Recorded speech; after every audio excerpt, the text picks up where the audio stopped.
Saya mau minta bagian saham. Itu ternyata negosiasi di lapangan golf itu jauh lebih murah daripada naik klub. Bagi komisaris di periode saudara, kalau pertemuan-pertemuan yang kaitannya dengan golf bersama antara direksi misalnya dengan pihak-pihak lain yang punya kepentingan sebetulnya dengan proses pengadaan, itu bagaimana menurut direksi Dewan Komisaris? Ini soal pribadi ya. Saya dulu paling benci main golf, Pak. Oke, silakan. Saya melarang semua orang Pemda tidak boleh main golf karena kita kerja terlalu banyak.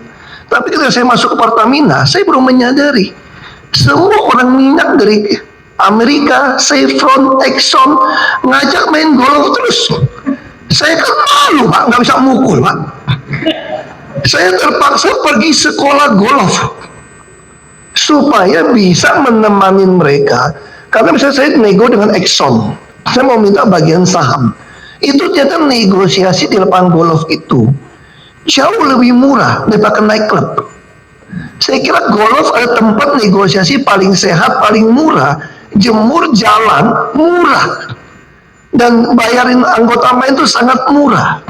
Makanya saya belajar golf, saya menjamu orang-orang Exxon untuk main golf. Saya sampai ke Chevron diajak main golf, minimal saya tidak main 138 lah kira-kira gitu loh. Main 100 masih oke. Nah itu biasa, Pak. Dan bahkan kami di dalam lapangan golf itu suka isi-isian juga, Pak. Apresiasi, Pak. Apresiasi, Pak, bukan judi, Pak, itu, Pak. Jadi ini sesuatu yang di lapangan golf Bapak bisa cari. Ya mungkin agak bahaya. Saya masih ingat nasihat Pak Rifa pada saya. Dia ngomong begini, istri saya cuma pesan begini, Pak, kalau main golf. Apa? Jangan lihat mata kiri ya katanya ya. Nanti bahaya katanya. Itu aja Pak kita joknya Pak yang bahaya Pak. Cukup dari kami yang mulia.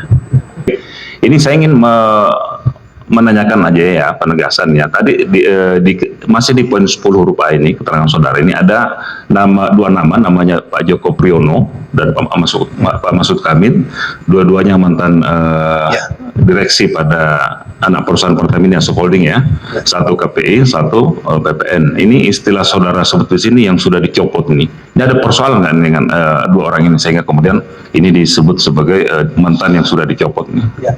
Ada masalah nggak dengan dua? Bagi saya dua saudara ini adalah dirut yang terhebat yang Pertamina punya untuk mau perbaiki produksi kilang, termasuk perbaiki Patra Niaga. Makanya saya sangat senang dengan mereka. Semua yang saya arahkan dia kerjakan, termasuk soal editif. Pak Mahfud ini lebih baik dipecat daripada dia tanda tangan kalau ada penyimpangan pengadaan. Makanya saya bilang ini adalah salah satu terbaik yang kita punya. Pak Joko ini copot ya istilahnya. Ini orang kilang asli dari kilang. Ini orang menurut saya adalah orang yang terbaik pengetahuan tentang kilang. Dia yang kasih tahu saya kelemahan kilang, apa yang mau diperbaiki. Ketika dia dicopot, saya pun mau nangis, saya telepon dia. Dia bilang gini, Pak, udahlah Pak, saya di Jogja saja, kerja las saja Pak. Saya pikir BUMN ini keterlaluan. Mencopot orang yang bukan meritokrasi. Kenapa orang yang mau lakukan, saya lakukan, dicopot.